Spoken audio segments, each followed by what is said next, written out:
इसमें सारे अलग अलग फ्यूज है, 10 एम्पियर, 15 एम्पियर, 20 एम्पियर। अपनी गाड़ी का फ्यूज कहीं पे भी उड़ता है तो खुद ही यूज करूंगा भाई। टैलेंट देख रहे हो।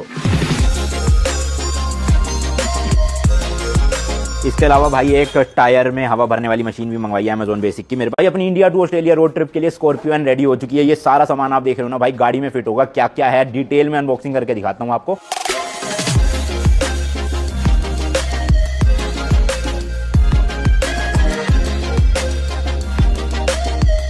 पिछली बार एक डिवाइस ना रह गया था, हालांकि उसकी जरूरत नहीं पड़ी, बट फिर भी गाड़ी में ना होना चाहिए। ये मंगवाया मैंने, कैमरा की फ्लैश। मजाक कर रहा हूँ भाई, कैमरा की फ्लैश नहीं है। ये 70 mAh का ना भाई जंप स्टार्टर है। देखो अब हम चाइना से जाएंगे, बर्फ मिलेगी, या फिर कभी कभी होता है कि बैटरी वीक हो जाती है तो हमें एक दूसरी गाड़ी से पावर लेके जो है स्टार्ट करनी पड़ती है ना, और कभी गाड़ी ना मिले किसी रिमोट एरिया में, तो उसके लिए बेस्ट है अपना एक स्टार्टर किट हो। ये एक तरह का ना पावर बैंक ही होता है, आप समझ लो गाड़ी के लिए। देखो कितना बड़ा है, तो इसको चार्ज कर लो और अपनी गाड़ी में परमानेंट रखे रखो। जब भी कभी आपकी गाड़ी स्टार्ट होने में दिक्कत हो या बैटरी खत्म हो जाए तो इससे हम ना बैटरी स्टार्ट कर सकते हैं। ये पूरी किट है भाई, ये देखो चार्जिंग वार्जिंग सब कुछ जुगाड़ दे रखा है इन्होंने, और ये क्लिप्स है जो बैटरी में लगेगी। तो इस बार मतलब मेरे को ले जानी है, पिछली बार भी थी बट हमारे बजट से ऊपर हो रही थी। ये 14-15 हज़ार की चीज़ है, उस टाइम पे बजट था नहीं इतना भाई, पूरे पैसे खर्च हो गए थे ट्रिप में। बट मैंने सोचा इस बार पक्का लेकर जाना है, तो ये किट अपने ट्रिप में होपफुली काम ना आए, बट अगर काम आए तो फिर बहुत काम आएगी, समझ रहे हो ना। तो इसको भी रख लेते हैं संभाल के भाई। और एक चीज़ और दिखानी है आपको, हमारे गाड़ी का ये जो स्टोरेज बॉक्स है ना, इसमें से ये वाला जो कंपार्टमेंट है मैं सारे अपने स्पेयर पार्ट्स रखता हूँ, क्योंकि आपको पता ही है बाहर महिंद्रा का सर्विस सेंटर नहीं मिलेगा ऑस्ट्रेलिया के अलावा। तो इसलिए air filter, AC filter, oil filter, diesel filter, engine oil नहीं sorry brake oil, brake pad हो गए, और एक ये पाइप्स आता है रेडिएटर में जो लगता है ये।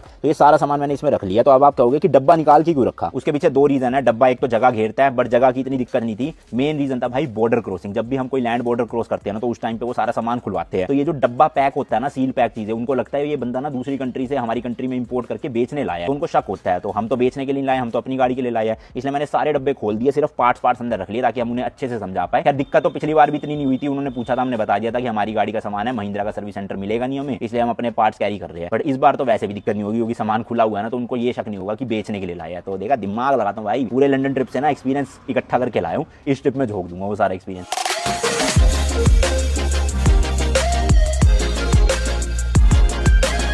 तो आपको ना मैं थोड़ा सा समझा देता हूँ। ये जो लास्ट वाला पोर्शन है ना, इसके ऊपर भाई हमारे सूटकेसेस आते हैं, तो इसको खोलना सबसे मुश्किल होता है, क्योंकि सारे सूटकेस निकालने पड़ते हैं फिर ये खुलता है। तो इसलिए इसके अंदर मैंने ऐसी चीजें रखी है जो बहुत रेयर यूज होनी है, या फिर 2-3 महीने बाद यूज होगी। तो इसलिए अपना स्पेयर पार्ट्स हो गए सारे के सारे। फिर दूसरी हमारी कंपार्टमेंट है भाई, ये इस तरह से ट्रे की तरह खुल जाती है। 3 कंपार्टमेंट है, पतला, बड़ा और बड़ा, मतलब दोनों साइज सेम है। जिसमें सबसे पहले मैंने एक ये थैली बना ली है। इस थैली में बेसिकली ना हमारा बांधने से रिलेटेड सारा सामान है, जैसे कि बंजी कोड हो गई, जिप टाई हो गई, टेप हो गई, एमसील हो गई, फेविक्विक हो गई, कटर हो गया, कैंची हो गई, एमसील हो गई। तो ये चीजें ना कभी जरूरत पड़ेगी तो बहुत कम टाइम के लिए पड़ेगी। जैसे स्नो चेन में हमें बंजी कोड बांधनी है, तो इसमें से निकालना पड़ेगा। तो इसलिए ये ऐसा सामान होना चाहिए जो इजी एक्सेस हो।